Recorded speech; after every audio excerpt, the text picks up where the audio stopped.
কোনোভাবেই পতন ঠেকানো যাচ্ছে না মার্কিন ডলারের। অবমূল্যায়ন ঘটছে তো ঘটছেই। ক্রমশ কমেই চলেছে ইউএস মুদ্রার দর। আবারও হু হু করে হ্রাস পাচ্ছে মুদ্রাটির দাম। এ দফায় মূল্য নিম্নগামী হয়ে কত তলানিতে নামে তাই দেখার অপেক্ষা। কয়েকদিন আগে পাল্টাপাল্টি শুল্ক কমাতে চুক্তি সই করে যুক্তরাষ্ট্র ও চীন। এতে গোটা বিশ্বে শীতল হয় বাণিজ্য উত্তেজনা। ফলে প্রাণ ফিরে পায় মার্কিন ডলার। লাফিয়ে বাড়ে মুদ্রাটির দর। 12 মে প্রধান বৈশ্বিক কারেন্সির দাম বৃদ্ধি পায় 1%। তাতে সূচক ঊর্ধ্বমুখী হয়ে দাঁড়ায় প্রায় 102-এ। গত এক মাসের মধ্যে যা ছিল সর্বোচ্চ। এরই মধ্যে বাণিজ্য যুদ্ধের ক্ষত না সারতেই নতুন বিপাকে পড়েছে যুক্তরাষ্ট্র। দেশটিতে প্রত্যাশার চেয়ে মন্থর হয়েছে মূল্যস্ফীতি। তাতে হু হু করে কমছে ডলারের দাম। 13 মে মুদ্রাটির দরপতন ঘটে 0.80%। এতে সূচক নেমে যায় প্রায় 101-এ। গত 3 সপ্তাহের মধ্যে যা ছিল বড় অবনমন। সেই রেশ না কাটতেই 14 মে দাম নিম্নগামী হয়েছে 0.45%। এতে ইন্ডেক্স নেমেছে 100-তে। বিশ্লেষকরা বলছেন শিগগিরই আবারও 100-এর নিচে নেমে যাবে ডলার সূচক।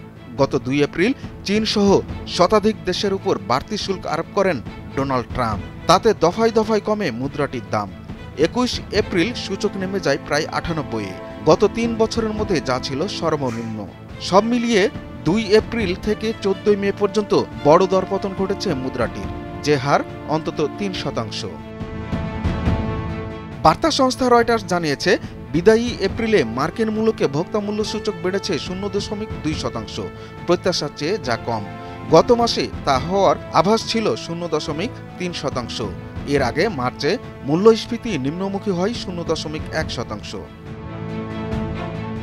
এ প্রেক্ষাপটে কঠোর মুদ্রানীতি থেকে সরে আসতে পারে ফেডারেল রিজার্ভ। সামনে সুদের হার কমাতে পারে যুক্তরাষ্ট্রের কেন্দ্রীয় ব্যাংক। এমনটি হলে আরও চাপে পড়বে মার্কিন ডলার। ব্যবসায়ীদের আশা, চলতি বছর শেষ হওয়ার আগে সুদ হার 45 বেসিস পয়েন্ট কমাবে ফেড।